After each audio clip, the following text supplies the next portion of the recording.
Live from Gil Silva Family Studio in Salinas, California, the salad bowl of the world. Welcome to the podcast designed to inspire, the only one built with ganas. You're gonna work harder than you ever worked before. And the only thing I ask from you is ganas, desire, a haircut. If you don't have the ganas, I will give it to you because I'm an expert. From the founders of Gil Basketball Academy that empowers youth to play hard, work hard, study hard, and overcome obstacles. People can't do something themselves. They want to tell you you can't do it. You want something, go get it. Period. Real interviews with real people about real life. You, me, or nobody is gonna hit as hard as life. But it ain't about how hard you hit. It's about how hard you can get hit and keep moving forward. How much you can take and keep moving forward. That's how winning is done. And now it's time for Ganas, leading from the heart. Hello, everyone. Welcome to our very first episode of Ganas, leading from the heart.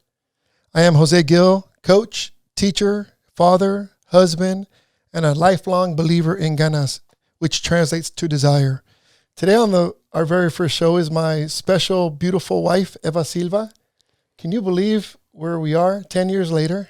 Yeah, it's unbelievable that in this very same garage, 10 years ago, we had a very special group of people with big hearts wanting to make a difference in the community. And that's how GBA got started, in this very tiny garage. I remember presenting that idea right here in this corner to some very close friends of ours about our idea to start an academy here specifically in the East Side, 93905 area code, because of the injustices that we thought were happening to our side of the community. And man, has it taken off. You know, what are we averaging? Close to 500 kids a year? Yes, it's over 450 kids each year. And so we know now with the pandemic and, the COVID-19, it's really affecting our community and our kids and the youth. And so we thought, what can we do? We can't see them in person. What is it that we can do to reach out to the youth in our community, to the families, so that there's hope, so that we can, continue to grow as a community and as a family. And we know that these kids nowadays, including our own 3 kids, which will be part of this show, we plan on this being a family-oriented kind of podcast in which we want the youth to take over, right? And we've always tried to empower our own kids and kids in our academy.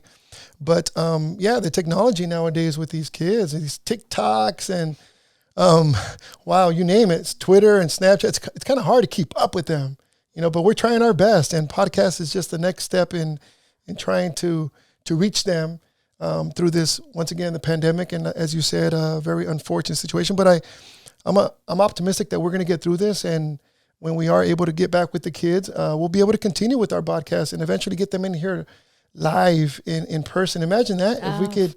I'm looking forward to that. I'm looking forward to having the kids take over this podcast and be the leaders here and figure out, what our next podcast is going to be and who we're going to bring in and the themes and, what we're going to learn from it. I mean, the kids have such amazing ideas, and this is going to be a great platform. And our coaches, our volunteers, we are a 100% fully based grassroots organization that started from nothing, once again, in this garage, in our own garage, and now with over 30 plus coach volunteers, and then the endless amount of parents that get involved. And every single one of us, including ourselves, are volunteers. And that's something that we're really, really proud of.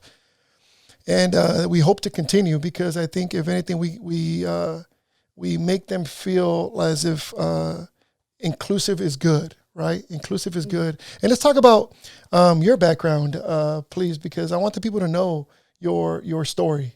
Oh, yes. The power of a personal story is just amazing. I know that I personally have been inspired by others. And so it's very important to share what our background is, where we came from. And so I was born in Mexico, and I'm number 6 of 7 in my family. There's 7 in my family, and my family came over when I was about 7 years old to the United States. And I don't know if you guys want to know the story of how I got here. That'll be for a later podcast. Yeah. But I am here now. And so I grew up here in Salinas. I attended Barden Elementary School, Sherwood Elementary School, Fremont Elementary. I was a migrant student, and my parents... Wait, hold on. You transferred to 3 different schools? That's kind of unheard of nowadays, especially if you want to play high school sports. Trust me. I went to 3 different elementary schools, and then to El Sausal Middle School and Alisal High School. I graduated from Alisal High School in 1990, a long time just ago. A few years ago. And straight from Alisal, I went on to Stanford University, which was a big shock to me because I grew up here and born in Mexico and first generation low-income student. And so at the time, it was just, wow, a whole different world. And having gone through that, I think really made me stronger and made me feel like, it's not how high you get, but how many you bring with you. And so that's why, that's for sure. I was pre-med, but just basically because I liked science, not so much that it was in my heart. It wasn't something that was I was passionate about. But every summer, every opportunity I got, I was tutoring kids in East Palo Alto. I was trying to get involved in the community while I was there at Stanford as well. And so by my senior year, I decided, no, I'm gonna teach. And did it just come naturally for you to make that decision, or is it something that you were kind of contemplating for a while? I was just. I think maybe it had to do with the fact that I was a first generation college student. I felt like, okay, I went in as pre-med, so maybe that's what I'm going to continue to do. But it was actually my older brother who was in med school, who's always been very good at giving advice, and my brother Rafa. And so he's the one that asked me why I called him because I wanted to apply to med school and, to get advice from him about, taking MCATs and all of that. Definitely. And so he's the one that asked me, so why do you want to be a doctor? And I said, well, I don't want to be a doctor. I want to be a pediatrician. He's like, oh, why? I like working with kids. And I'm like, well, why not teach? Mm-hmm. And I'm like, oh, that's true. And then it was very evident to me. Yeah. Every summer I spent with kids. And so it was in me. That's what I wanted to do. And so once I made that switch, it was just life-changing for me. And now as an educator of many years, you've done high school, elementary school, now you're at the university empowering future teachers, right? Yes. Talk to us about that, because that's amazing, and I'm one of your biggest fans when it comes to that, because many of your mentees are now amazing teachers in our city of Salinas. Yes, I've been working for the California Mini Corps program for over 20 years now, and so at CSUMB Monterey Bay. And so what I do is I train undergraduates who want to be teachers. Basically, they're in the classroom as tutors. And so I serve as a mentor for them, as a coach, helping them out in this process of becoming a teacher. And what's amazing about this program is that we serve migrant students. And so and you and I are both former migrant students ourselves. As a former migrant student, I feel like I'm completing that circle, and it's something that was in my heart. I grew up in this area. I grew up in Salinas. I have the campesinos, in my heart. It's who I am. It's who my parents, retired now, but that's where they worked all their lives. And so it's just, I'm always thinking about what we can do to help. And you're always passionate about it. Many of our parents in our academy are migrant farm workers themselves. So it's very close to both of us. Talk about your basketball journey, because you played basketball in high school and had a chance to play internationally. Talk to us about that. Yes, I've always loved basketball. And so this is why, one of the reasons why we started GBA is because both of us felt like, wow, if we had started playing basketball since elementary school, maybe, you know, we would have had a different story in basketball, right? But I don't know. Either way, I started playing basketball in middle school. I had never played before in my life. And I just went out for the team. I don't even remember exactly why. Some of my friends were going to go out for the team. And so we said, okay, let's go try out. And I didn't even know how to do a layup. I remember the coach making fun of me, and what did she call me? Ballerina, I think it was. Oh, wow. There's nothing wrong with ballerinas, you know. But quickly, I was pretty athletic, you know, and I liked sports. So I picked it up, and I ended up, you know, being pretty good. And so my sophomore year in high school, I played varsity basketball, which at the time it wasn't done very much. And we had a pretty good teams. You know, we weren't necessarily at LSL High School. LSL High School. And and when I went to college and I went to Stanford, I didn't even think about trying out for the team. The girls were amazing. Stanford has always had this amazing basketball team. I was intimidated. They were tall, they were big. And so I played in the murals there. But when I studied abroad in Chile, that's where you're talking about playing internationally, I went to La Universidad Católica de Chile. And so there we tried out for the basketball team, me and my friend. Wow. And we were on the team. We didn't get to play. We got to play one game. So you had the courage to try out. Yes, wow. We tried out. We made the team, and we got to Amazing. practice with them. But during my time there, their season didn't start. And so I really just got to practice with the team. And so... but it was an amazing experience, you know, going there and playing there at the university for, you know, the few months that I was there as a exchange. And that's what sports do, right? That's what sports do. And that's why we drive this in our community and we recruit amazing people to be around our kids in our academy because they're such influential, positive role models, right? I had a very similar story growing up. I was born in East LA and grew up in East Salinas. My story is kind of similar, very similar to yours. And what a coincidence.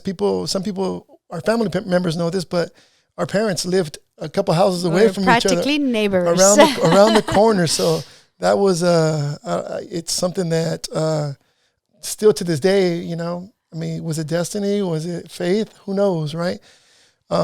But I ain't complaining. So my parents, I worked in the fields, you know, many people don't know. I six summers in a row, picking lettuce, getting up at 4 a.m. because my dad was a mayordomo, which is a foreman, translates to a foreman. He would pick us up and we had to be the one picking up all the people on the bus. So we had to be the first ones up. And at that time, I couldn't understand why he made me work, because he didn't ask me. He just told me, get your work permit and you're working. And I'm thinking, okay, where? With me? Like, okay. But then once I saw the grueling task of picking, working the fields, my God, it was such a eye-opening experience. And it actually motivated me to continue going to school. Nobody in my family had ever gone to college. So I was the first one to actually go to college. And so that motivated me even more to graduate and to become somebody. I wanted to be a teacher coach, specifically at Alsa High School. That was my dream, to join the staff and with my high school coach, Jim Rear, who was such an influential person in my life and still is.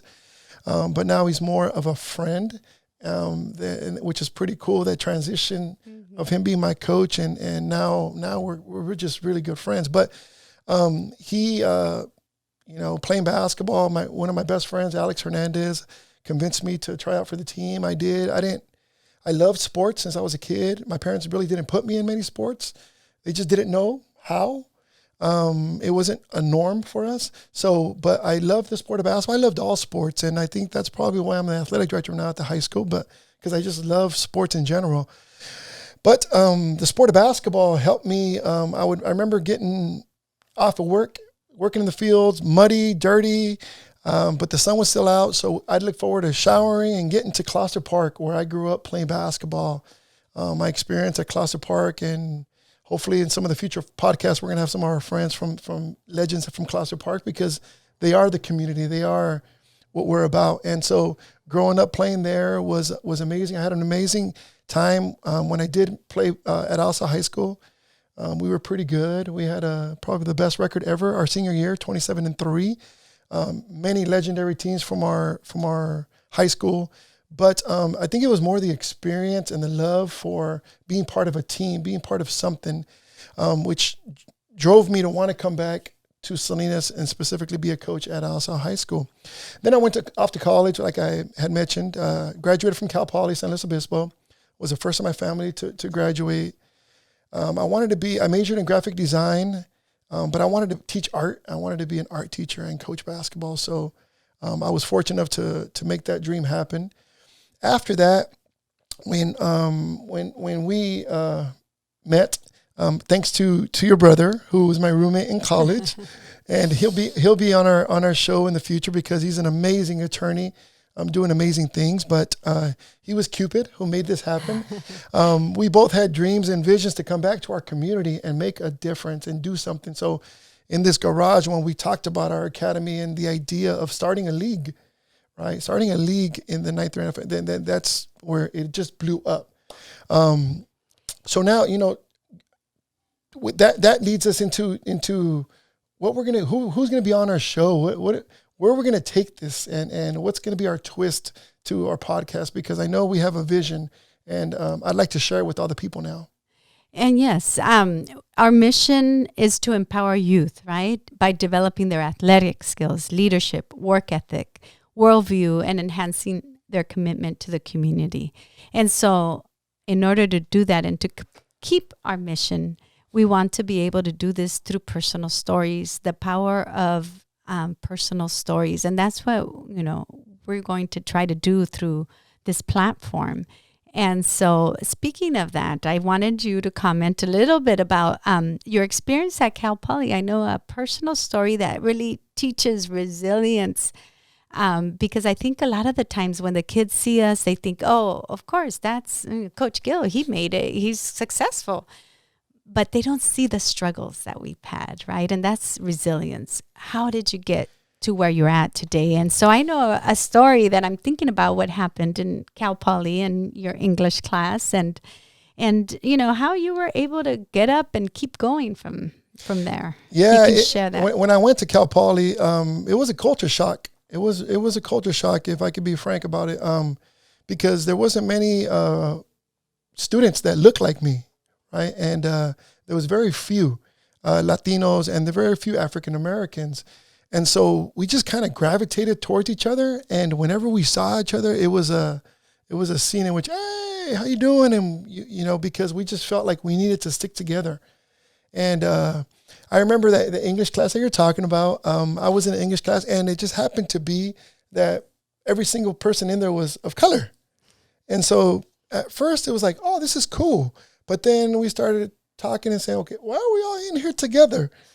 How did this happen, right? And so the professor, I remember, she would just call on you to make sure you were awake and paying attention, because it was like in high school. It was an 8 a.m. class. And so long story short, she picked me to read a line from a book. And so I started reading the book and the line that she asked me, the paragraph, and there was a word that I had never seen before in my life. And so when I was reading, and the sentence goes as it goes, but the word was horse divorce, right?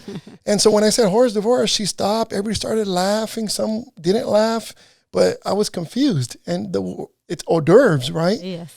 And so I just spelt it as I saw it. And so that was a story that's going to stick with me forever, because because I didn't know that word, But that story teaches so much, it teaches the reality that we all go through, the reality of our youth, right? And sometimes they feel like they're alone. They feel like they're going through things and no one else has gone through it.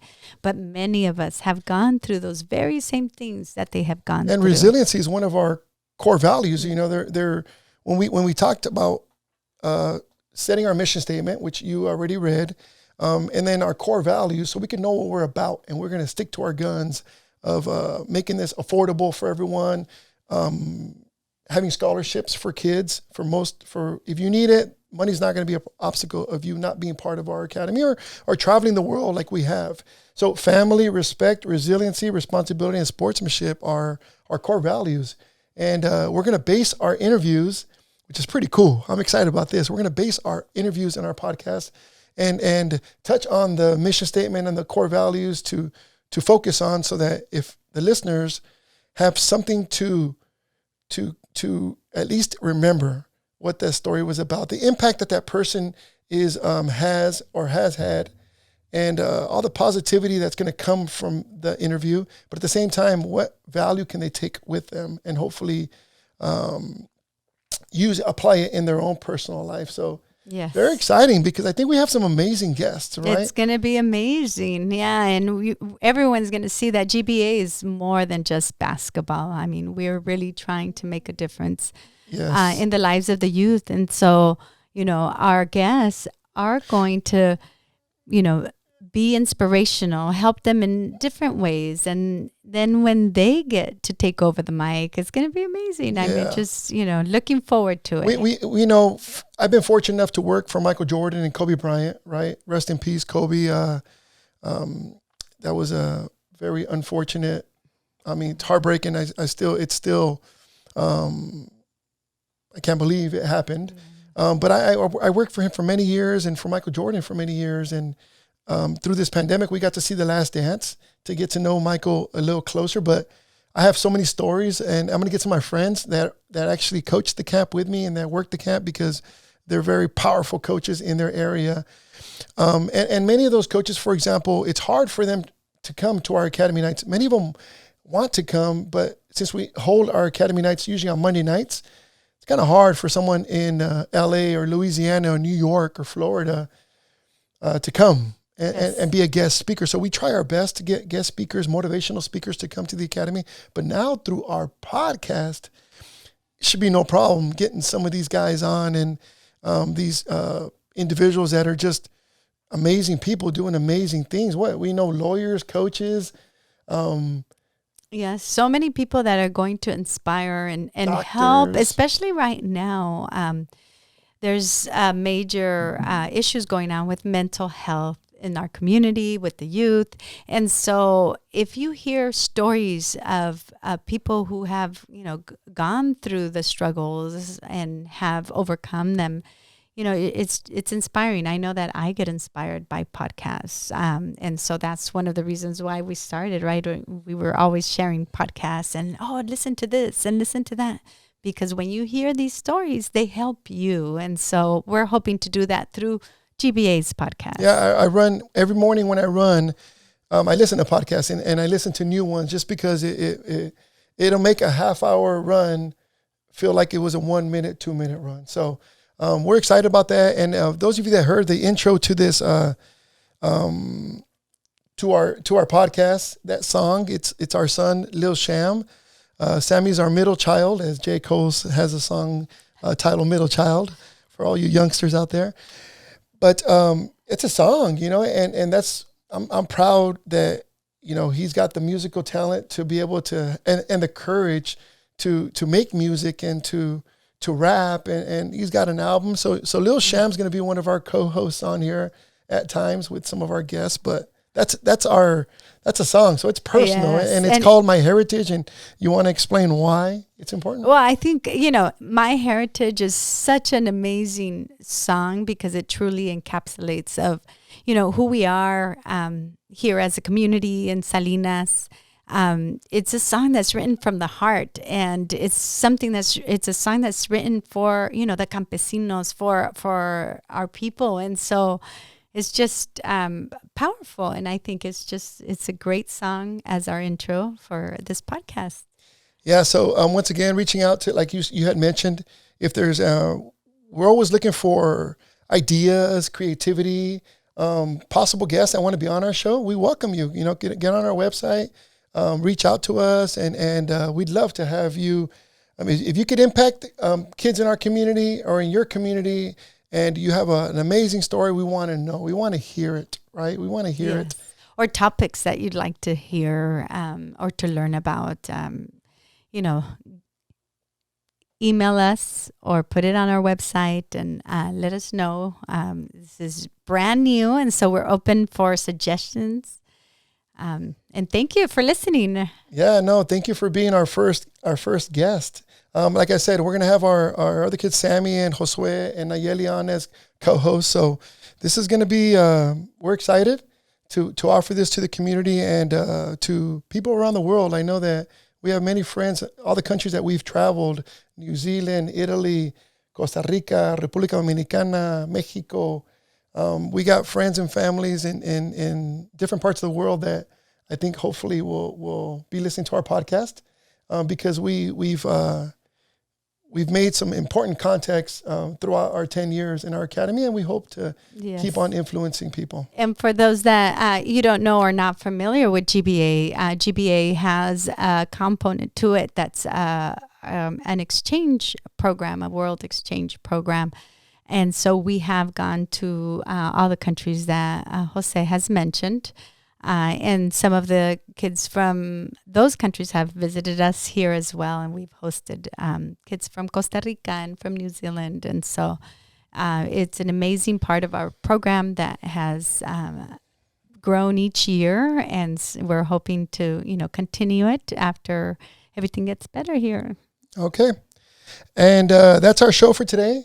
We'd like to thank my beautiful wife, Eva, for being our very first guest on our podcast. My heritage is deep in my veins, blood of a king, a lot different than most. I come from a long line of hustlers, we dig from the dirt, no need to boast. My heritage taught me to fight, they moving their brains while they busting their back. My heritage made me a wolf, I'm ready for battle as I lead my pack. My head held high cause I'm proud of my roots, my heritage. It gave me a boost to the top, now unfair that we running from the cops. Now this is America, don't sound a surprise. They go on the news and spread it with lies. Truth is that evil's in different forms. The rich can get richer, bro, it's a norm. History repeats itself, that's how it goes. Trump signing bills, and I call it Jim Crows. What's up, it's the fan, we still got each other. I trust in my neighbor, just like my brother. Our heritage taught us the power of unity. We always on top as we got community. And I take that over money any day. We stick together, our problems gonna fade away. My heritage taught me when there's a will, there's a way. We need to find that way. My heritage, my heritage, my heritage. It taught me to hustle. My heritage, my heritage, my heritage. It taught me to fight. My heritage.